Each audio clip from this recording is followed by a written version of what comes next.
Hello दोस्तों, कैसे हैं आप लोग। स्वागत है आपका मेरे यूट्यूब चैनल उत्तराखंड समाधान में। तो डेली टेस्ट सीरीज भाग आज 24 है।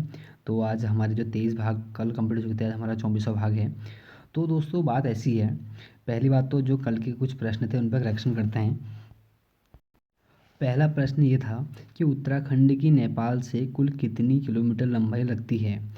तो इसमें हाँ, एक भाई साहब ने कमेंट किया था, तो उन्होंने बोला था कि 303 किलोमीटर बोला था।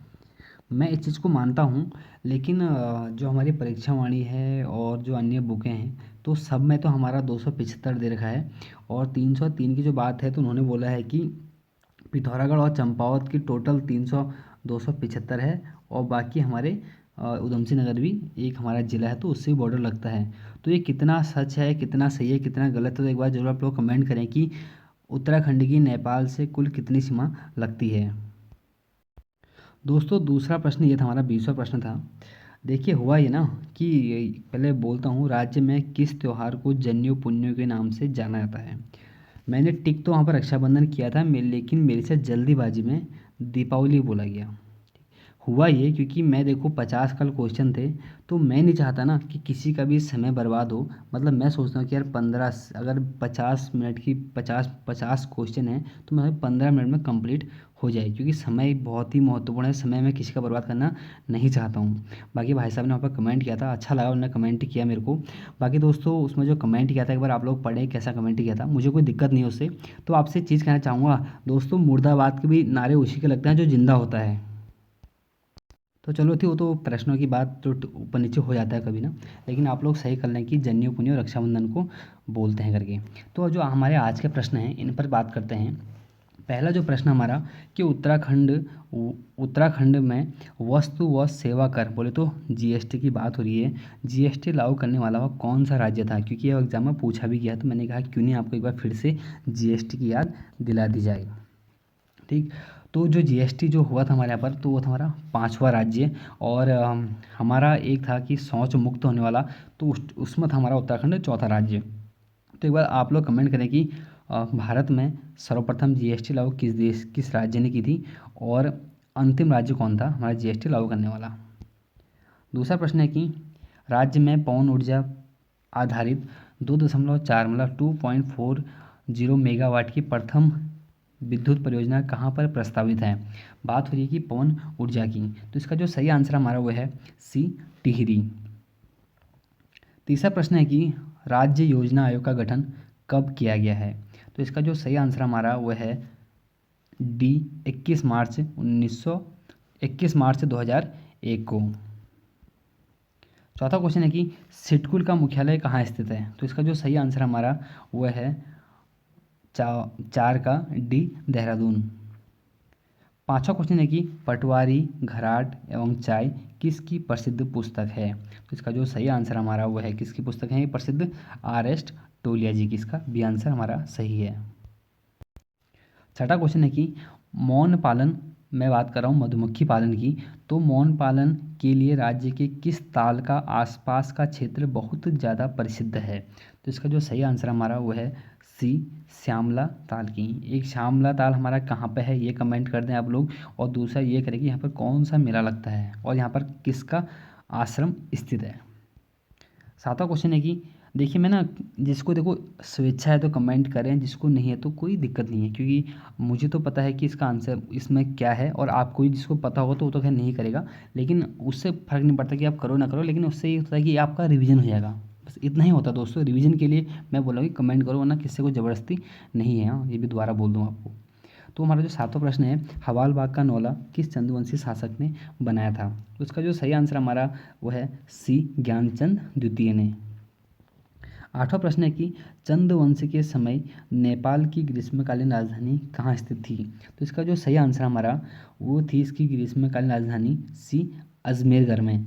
अजमेरगढ़ में, जो कि एक डंडेल धुरा नामक स्थान है, वहाँ पर यह स्थित थी। और उस समय पर यहाँ पर अजमेरगढ़ पर ना उद्योग चंद ने आक्रमण किया था, तो इसीलिए यह सबसे ज़्यादा प्रसिद्ध है, क्योंकि 1683 की बात है जिस टाइम पर उद्योग चंद यहाँ अजमेरगढ़ पर आक्रमण करता है। उसके बाद जो यहाँ के राजा थे वो अपने शीतकालीन जो राजधानी थी वहाँ भाग के चले आते हैं। वो थी शीतकालीन राजधानी की उस समय पर जुराइल दीपाइल, जो कि सेठी नामक नदी तट तट पर स्थित थी। नवा क्वेश्चन है कि पवार वंश के किस राजा को स्वेच्छाचारी शासक कहा गया है? तो इसका जो सही आंसर आएगा हमारा 9 का हमारा वो है डी श्याम शाह। 10वां क्वेश्चन है कि गोरखा शासकों द्वारा छिपाई गई संपत्ति पर कौन सा कर लगाया गया था? इसका जो सही आंसर हमारा वो है 10वें का डी बहता कर। 11वां प्रश्न है मुगल शासनकाल में तांबे के सिक्के को क्या कहा जाता था? तो इसका जो सही आंसर हमारा वो है 11 का डी दाम। 12वां क्वेश्चन है कि मनसबदारी प्रथा को किसने प्रारंभ करवाया था? तो मनसबदारी प्रथा प्रारंभ करने हमारे जो शुरू किया था वो थे हमारे मुगल शासक कौन? अकबर। 13वां प्रश्न है कि महाराष्ट्र में भक्ति आंदोलन का जनक किसे माना जाता है? तो इसका जो सही आंसर हमारा वो है क्या? सी ज्ञानदेव। 14वां प्रश्न है कि शिवाजी के अष्टप्रधान में विदेश मंत्री को किस नाम से जाना जाता था? तो इसका जो सही आंसर हमारा वो है डी सुमंत। और पेशवा उस वहाँ पर के प्रधानमंत्री को कहा जाता था। 15वां क्वेश्चन है कि राष्ट्रीय हथकरघा दिवस कब मनाया जाता है? तो इसका जो सही आंसर हमारा वो है बी 7 अगस्त को। 6वां क्वेश्चन है कि कल दिन भर व रात भर वर्षा हुई में कौन सा अव्यय है? तो इसका जो सही आंसर आएगा हमारा वो है क्या? ए क्रिया विशेषण अव्यय। 17वां प्रश्न है कि अनुराग खेलता है में उद्देश्य क्या है? तो इसका जो सही आंसर हमारा अनुराग खेलता है में जो उद्देश्य हमारा वो है क्या? ए अनुराग। 18वां प्रश्न है कौन द्वार पर हरि में राधे, क्या वानर का काम यह में कौन सा अलंकार है? तो इसका जो सही हमारा आंसर है वो है क्या? ए वक्रोक्ति अलंकार। 20वां प्रश्न है कि मोक्ष की इच्छा रखने वाले के लिए एक क्या शब्द यहाँ पर प्रयुक्त किया गया है? तो इसका जो सही आंसर होगा हमारा क्या? डी मुमुक्षु। 20वां प्रश्न है कि आसमान से बातें करने का अर्थ है? तो इसका जो सही आंसर हमारा वो है क्या? सी बहुत ऊंचा। और दोस्तों अब बात है, मैंने कल कहा था कि टेस्ट की, मैंने कल जो 50 नंबर का हमारा टेस्ट था वो इसलिए था क्योंकि हमारा एक कोचिंग सेंटर है तो वहाँ पर ये प्रश्न पूछे गए थे।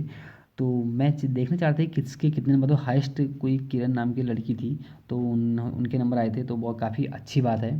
और 50 में से बहुत, मैं तो कहूँगी करीब करीब है, तो इनका तो सिलेक्शन पक्का है। उसके बाद भी जिनके बोलूँ मैं 35 प्लस नंबर थे तो सब बहुत अच्छी तैयारी में है, सबको बधाइयाँ आने वाले एग्ज़ाम के लिए। तो बाकी इसी तरह बने रहें आप लोग। देखिए मैं तो कह रहा हूँ जिसको मेरी वीडियो अच्छी लगती है वो देखें, जिसको नहीं लगते दोस्तों कोई दिक्कत नहीं है मेरे को। देखो मुझे किसी के लाइक से किसी के कमेंट से, ठीक है, बस एक मनोबल ऊंचा होता है ना, बाकी कुछ फर्क तो ऐसा पड़ता है नहीं। लेकिन देखो जो कर रहा है तो भाई उनके लिए तो बहुत अच्छी बात है क्योंकि एक हम मनोबल तो बढ़ता है उससे, चाहे वो किसी आपका मनोबल हो चाहे मेरा मनोबल हो। मैं आपको टेस्ट दे रहा हूँ तो कहीं ना कहीं जिसके मैं कह रहा हूँ कि यार 40 45 42 नंबर आ रहे हैं, 46 नंबर आ रहे हैं, तो कहीं ना कहीं उनका तो मनोबल बढ़ा होगा ना कि यार हमारी तैयारी सही चल रही करके, ठीक। तो इसीलिए मेरा मनोबल बढ़ता है लाइक और कमेंट से, बाकी मुझे आपको फ़र्क पड़ने वाला है नहीं, ठीक। जैसे आप हैं वैसे मैं भी हूँ। तो चलो जो भी है, अब मिलेंगे हम 25 पार्ट देखिए कल को। तब तक के लिए दोस्तों फिर नमस्कार।